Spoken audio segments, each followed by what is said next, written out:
누가복음 17장 11절부터 19절 말씀 보겠습니다. 예수께서 예루살렘으로 가실 때에 사마리아와 갈릴리 사이로 지나가시다가 한 마을에 들어가시니 나병 환자 10명이 예수를 만나 멀리 서서 소리를 높여 이르되 예수 선생님이여 우리를 불쌍히 여기소서 하거늘 보시고 이르시되 가서 제사장들에게 너희 몸을 보이라 하셨더니 그들이 가다가 깨끗함을 받은지라.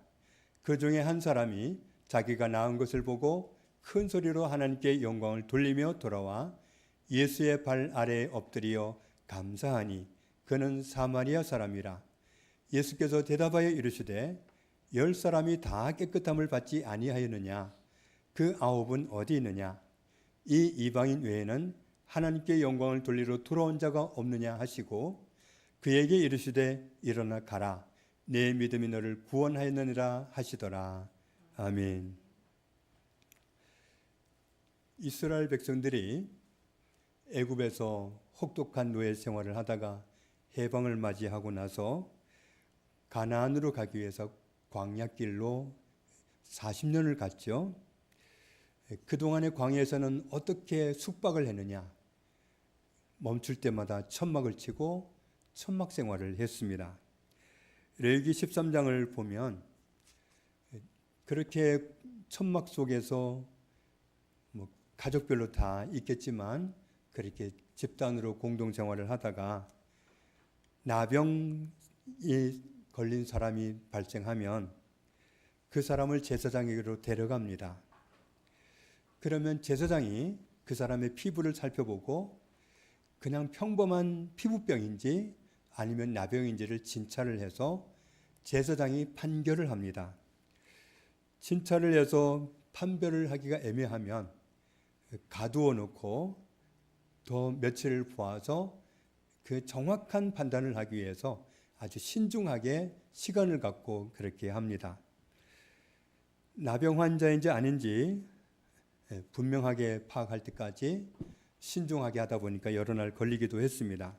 그러다가 최종적으로 나병 환자인 것이 확정이 되면 그 사람은 그 순간부터 부정한 사람이 됩니다.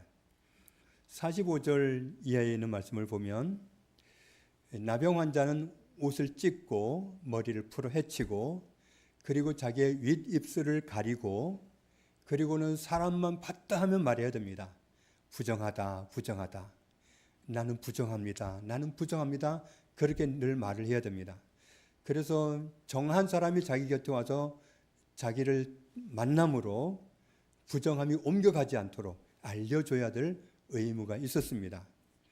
그래서 병 있는 날 동안은 늘 부정하고 부정하기 때문에 가족과 함께 살지 못하고 그것도 진영 밖으로 이스라엘들이 천막 그 모든 천막 밖으로 나가서 살아야 했습니다. 광야에서 지파별로 천막을 쳐서 진영을 이루고 있었는데 천막촌에 머물지 말고 벗어나라는 거죠. 이스라엘 백성들이 살고 있는 천막과 거리를 두고 영구적인 격리 생활을 하다가 혹시라도 나병 환자가 자기 병이 나았다는 것을 알게 되면 그러면 다시 제사장한테 연락을 해서 제사장이 밖으로 나와가지고 자기를 살펴보고 진단을 하게 합니다. 레위기 14장을 보면 제사장이 살펴보고 정말 나병이 나았으면 정결하게 되었다는 예식을 하고서 가족에게로 돌아갈 수 있었습니다. 나병 환자가 되면 낫지 않는 한 부정한 사람이 되어서 가족에게로 돌아갈 수 없습니다. 그런 사람들끼리 모여서는 살 수 있었겠지요.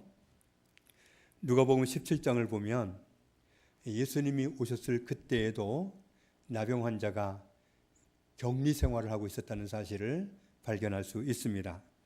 그들은 집을 떠나서 자기들끼리 모여서 있었는데 사마리아와 갈릴리 사이길을 지나가시다가 어느 마을에서 나병 환자 10명을 만났습니다. 이 사람들은 멀리 떨어진 곳에서 마치 절호의 기회를 만나서 그 절호의 기회를 놓치지 않을 그런 사람처럼 목소리를 높여서 말합니다. 예수 선생님이여, 우리를 불쌍히 여기소서. 14절에 같이 읽습니다. 보시고 이르시되 가서 제사장들에게 너희 몸을 보이라 하셨더니 그들이 가다가 깨끗함을 받은지라. 열왕기하 5장을 보면 아람 나라의 군대 장관이었던 나아만이 나병 환자였습니다. 이스라엘에서 포로로 잡아온 소녀가 그 집에서 그 식구들을 섬기고 있었는데 어느 날 그 소녀가 나아만 장군의 부인한테 얘기를 합니다. 장군이 우리나라에 가서 선지자를 만나면 저 나병을 고침받을 수 있는데요. 그렇게 얘기를 합니다. 나아만의 부인이 그 포로로 잡혀온 소녀가 하는 말을 믿었어요. 그래서 그 얘기를 자기 남편한테 합니다. 나아만이 그 얘기를 듣더니 나아만 역시도 믿었어요. 그래서 행동한 게 뭐냐 하면 자기 나라 왕을 찾아가서 제가 사마리아에 가면 병을 고칠 수 있다고 합니다. 사마리아 왕을 만나서 도움을 좀 받을 수 있도록 편지를 써주십시오. 그랬더니 아람 왕이 편지글을 써서 아람을 떠나서 사마리아로 가게 해줬습니다. 그런데 10절을 보면 엘리사 선지자가 일국의 군대 장관이 왔는데 콧배기도 안 보여주고 사환을 내보내서 한다는 말이 너는 가서 요단강에 7번 몸을 씻으라. 그러면 내 살이 회복되어서 깨끗하리라. 이렇게 전달을 하는 겁니다. 나아만은 자기가 대우를 받지 못한 것 때문에 몹시 화가 나고 그래서 그냥 돌아갈 뻔했습니다. 보좌관들이 말리지 않았다면 돌아갔을 겁니다. 14절 이하에 보면은 나아만이 하나님의 사람 엘리사가 시키는 대로 요단강에 가서 자기 몸을 7번 담그고 났더니 자기 피부가 어린아이 살처럼 변했습니다. 깨끗하게 나병이 나와서 나병이 온데간데 없이 사라지고 없는 겁니다. 그러자 엘리사에게 돌아와서 이렇게 고백을 합니다. 온 천하에 하나님 외에는 신이 없습니다. 하나님만이 여호와 하나님만이 신이지 다른 신은 있다고 하면 다 가짜임을 제가 인정합니다. 고백합니다. 그렇게 하나님의 사람 앞에서 자기 신앙을 고백합니다. 누가복음 17장에서 예수님이 10명의 나병 환자를 향해서 고쳐주시는 방법이 믿겨지지 않을 정도로 간단했습니다. 가서 너희 몸을 제사장들에게 보이라. 이런 처방이 세상에 어디에 있습니까? 이리 와보라든지 내가 만져서 고쳐주겠다든지 내가 안수해서 낫게 하겠다든지 이런 절차가 아니라 가서 제사장들에게 너희 몸을 보이라.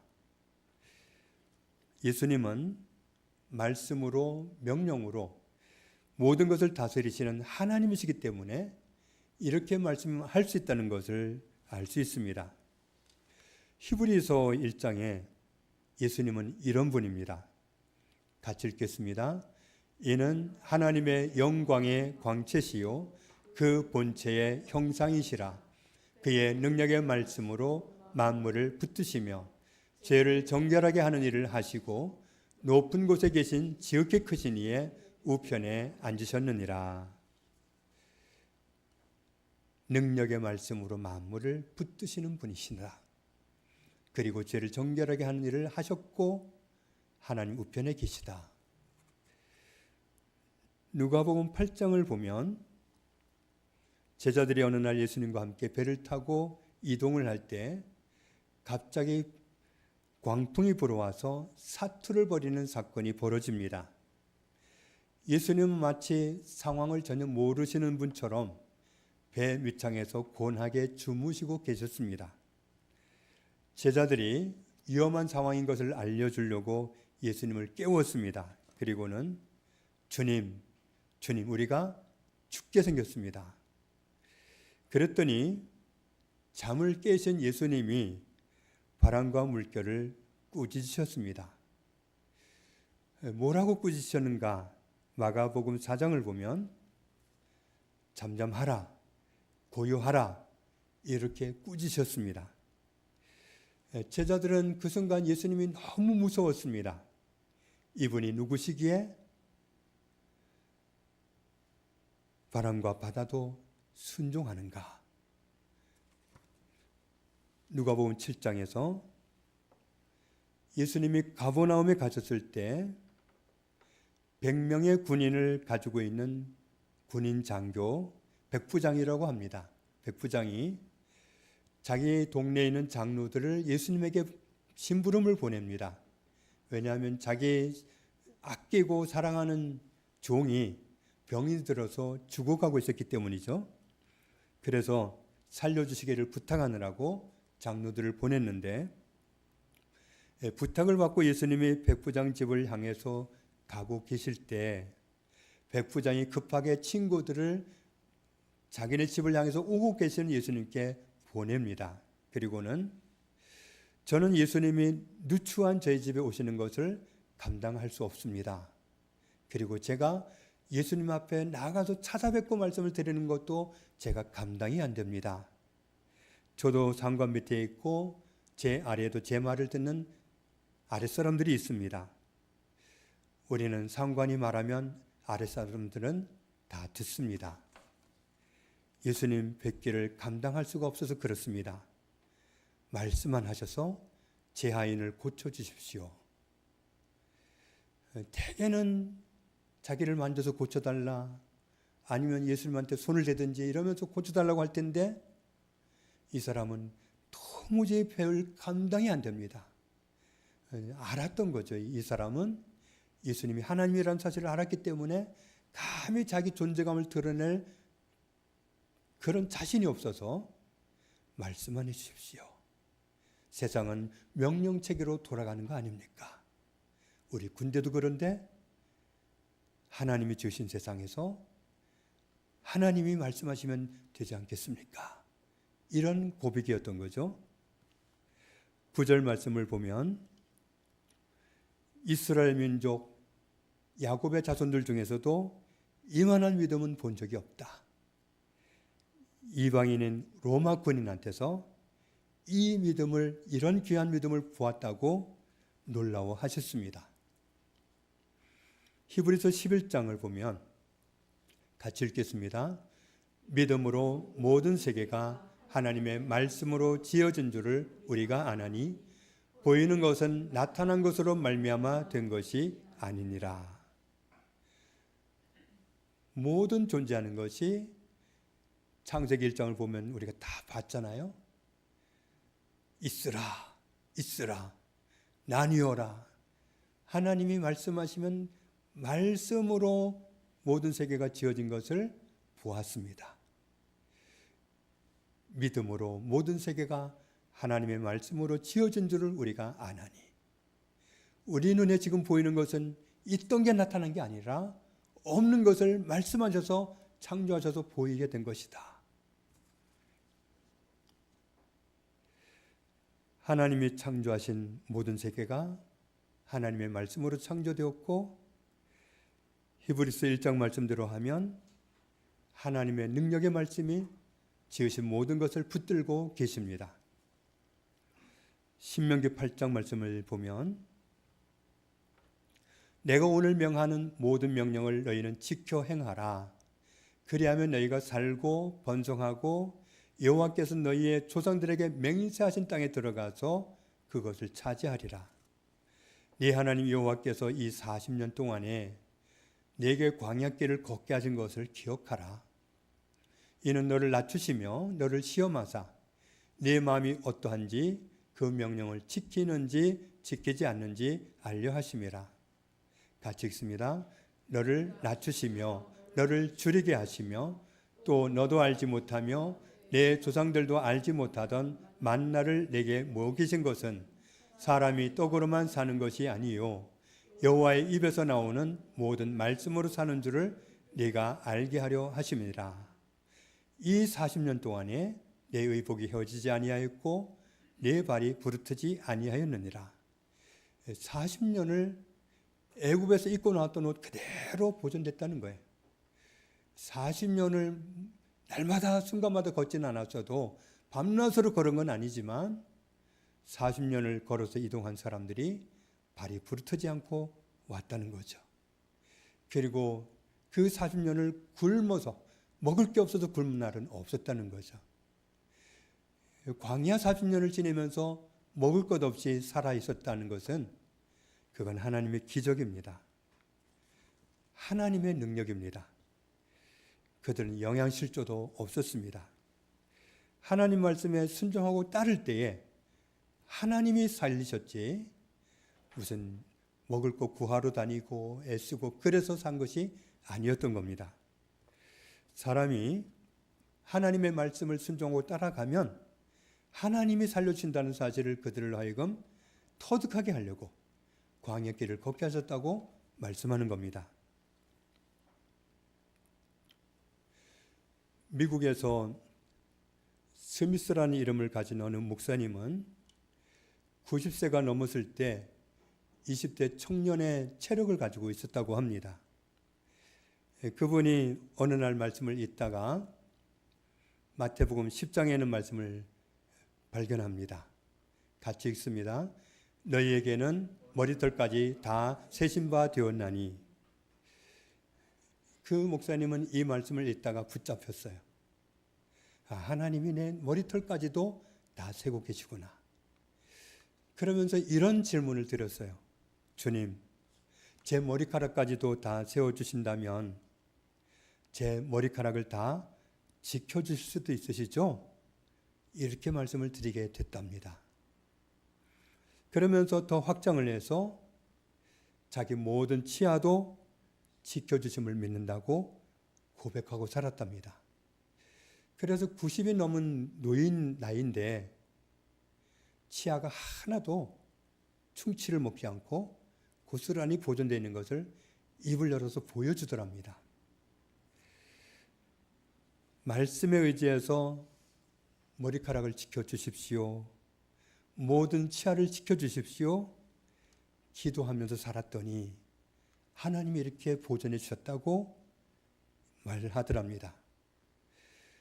우리가 말씀을 이해하고 어떤 기도를 하느냐가 놀라운 결과를 가져다 준다는 사실을 알 수 있습니다. 그러면서 그 목사님 말씀이 자신의 온몸에서 지체지체의 건강을 주시기를 기도하는 만큼 아주 중요한 게 하나 있는데 그것은 내 혀를 관리하는 거라고 그렇게 고백을 하더랍니다. 하나님께 은혜를 입기 위해서 우리가 말로 기도하는 것도 참 중요한데 기도하고 나서 일상생활 속에서 사람들 앞에서 말할 때 하나님 들으시기에 분명히 거북한 말일 텐데 아무 생각 없이 탁 내뱉어요. 그냥 기분대로 감정대로 화딱지 난 김에 뱉어버린다는 거죠. 사실 하나님께 기도할 때 정중하게 드리는 기도말도 하나님께 들리지만 우리가 일상생활 속에서 사람들 앞에서 하는 아무 말이나 하는 그 말도 하나님께 들린단 말이죠. 그런데 기도말과 내 일상생활의 말은 구별되는 게 아니라 따로따로 취급하는 게 아니라 똑같단 말이죠. 기도할 때 하나님이 제 치아를 지켜주심을 믿습니다. 이렇게 말을 해놓고 쏟아버리는 말을 하는 거나 똑같은 말을 일상에서 뱉어버리면 기분 나쁘다고 함부로 말을 해버리고 욱박지르고 성질내고 그렇게 해버리면 아까 했던 기도하는 그 아름다운 그 모습은 하나님께 보존이 되겠는가. 아까 예쁘게 기도했으니까 직원도 봐줘야지 이러실까? 우리는 이 사실을 참 잘 점검하는 것이 중요하다고 생각이 듭니다. 기도는 잘 해놓고 다른 사람들하고 말할 때, 대화할 때 생각나는 대로 감정대로 아무 말이나 해가지고 다른 사람의 마음을 상하게 해놓고 그러고도 아까 내가 했던 기도를 들으실 거라고, 아까 내가 그렇게 부탁했던 그 기도는 들어주셔야 된다고 고집을 할 수 있을까? 그래도 하나님이 그래 알았어 하고 대답하실까? 우리 이것을 잘 생각하는 것이 중요합니다. 나도 하나님이 창조하셨고 다른 모든 사람도 하나님이 창조하셨습니다. 그렇기 때문에 다른 사람을 대하는 것도 하나님을 대하듯이 하는 것이 맞습니다. 나한테 잘하든 못하든. 그래서 우리가 정말 하나님 앞에서 기도할 때 하는 말과 일상생활 속에서 다른 사람 앞에서 하는 말과 똑같이 하나님께 들려지고 똑같이 하나님이 들으신다는 사실을 염두에 두지 않으면 잘 기도했던 그 말을 다 물거품 만들어버리는 그런 화를 입게 된다는 사실을 염두에 둬야 됩니다. 하나님이 우리가 정중하게 드린 기도말들을 기쁘게 생각하실 수 있도록 일상생활의 말을, 내 혀를 하나님 지켜주시도록, 내가 기뻐 받으실 말만 하루 종일 하고 살아가도록, 내가 믿음의 말만 하고 살아가도록 그렇게 우리 혀를 하나님께 드릴 수 있기를 원합니다. 시편 91편 말씀을 보겠습니다. 지존자의 은밀한 곳에 거주하며 전능자의 그늘 아래에 사는 자여, 나는 여호와를 향하여 말하기를 그는 나의 피난처요 나의 요새요 내가 의뢰하는 하나님이라 하리니. 나는 하나님을 향해서 말하겠다. 하나님은 나의 피난처입니다. 하나님은 나의 요새입니다. 하나님은 내가 의뢰하는 하나님입니다. 말할 것이다. 이는 내가 그렇게 말할 때 이는 그가 너를 새 사냥꾼의 올무에서와 심한 전염병에서 건지실 것이미로다.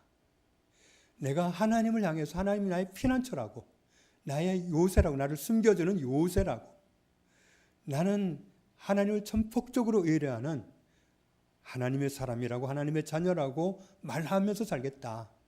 그러면 하나님이 새 사냥꾼의 올무 같은 그런 올무에 걸리지 않도록 지켜주시고 심한 전염병이 돌아도 거기에서 건져주시고 이런 은혜를 베푸실 거다. 실제로 그런지 보겠습니다. 9절 이하에 있는 말씀을 보면 네가 말하기를 여호와는 나의 피난처시라 하고 지존자를 너의 거처로 삼았으므로 화가 내게 미치지 못하며 재앙이 내 장막에 가까이 오지 못하리니. 어떻게 내가 그렇게 기도했는데 어떻게 화가 오지 않느냐? 같이 읽습니다. 그가 너를 위하여 그의 천사들을 명령하사 내 모든 길에서 너를 지키게 하심이라.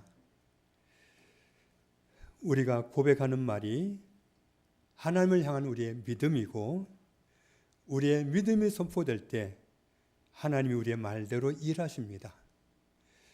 그런데 하나님이 어떻게 일하시는가 봤더니 내가 하나님을 피난처다, 요새다 이렇게 고백할 때 하나님은 천사를 향해서 명령하더라는 거예요. 지켜라. 모든 길에서 지켜라. 어떤 재앙도 당하지 않도록 지켜라. 내가 하나님이 나에게 이런 하나님이라고 고백할 때 하나님은 그 고백대로 받으시고 내가 그런 하나님인 것을 그가 체험하도록 너는 모든 길에서 그를 지켜라. 이렇게 명령하심으로 지켜주시더라는 거죠. 그러니 우리의 말이 얼마나 중요합니까? 할 말도 많지만 하고 싶은 말이 많기도 하겠지만 정말 필요한 말이 믿음의 말이고 하나님이 일하시게 하는 말이고 그러면 얼마나 좋겠습니까? 누가복음 17장으로 돌아와 보겠습니다. 10명의 나병 환자가 예수님께 자기들을 불쌍히 여겨달라고 부탁드렸을 때 가서 제사장들에게 너희 몸을 보이라 하셨습니다. 10명의 나병 환자는 예수님의 말씀을 믿었습니다. 그래서 아무 의심 없이 제사장들을 만나러 갑니다. 그런데 가는 길에 병이 나았어요. 자기들 병이 나은 것을 알았습니다. 그때에 유독 한 사람만 자기가 나은 사실을 알게 된 그 순간에 큰 소리로 하나님께 영광을 돌리면서 가던 길을 방향을 바꿔서 돌아옵니다. 예수님께로. 예수님 발치에 엎드려서 감사를 드렸습니다.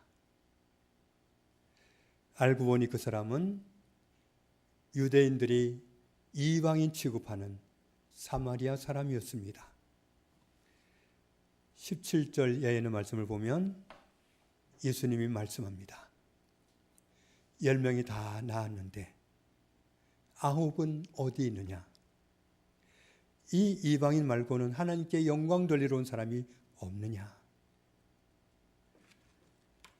집으로 돌아갈 수 없는 그 지긋지긋한 병에서 놓였으니 얼마나 빨리 제사장을 만나고 너는 정결하다 말을 듣고 싶었겠어요. 얼마나 가족 부모로 돌아가고 싶었겠어요. 그 심정은 이해를 하는데, 그런데 사마리아 사람은 가던 길을 돌아서서 길더디게 예수님께로 나옵니다. 감사합니다. 제가 나았습니다. 이 사람은 예수님 눈에 띈 사람이 되었습니다. 제사장들을 만나 속히 자유를 얻고 싶었던 그 사람들의 심정을 생각하면 당연하다면 당연할 수도 있습니다. 손경민 목사님이 작곡한 은혜라는 노래가 많이 불려지고 있습니다. 내가 누려왔던 모든 것들이, 내가 지나왔던 모든 시간이, 내가 걸어왔던 모든 순간이 당연한 것 아니라 은혜였어. 내가 이 땅에 태어나 사는 것, 어린아이 시절과 지금까지 숨을 쉬며 살며 꿈을 꾸면서 사는 삶이 당연한 것 아니라 은혜였습니다. 아침 해가 뜨는 것을 보고 저녁에 노을을 보는 것, 봄의 꽃향기를 맡는 것, 가을의 열매를 얻는 것, 변하는 계절의 모든 순간을 맞이하는 것이 당연한 것이 아니라 은혜였습니다.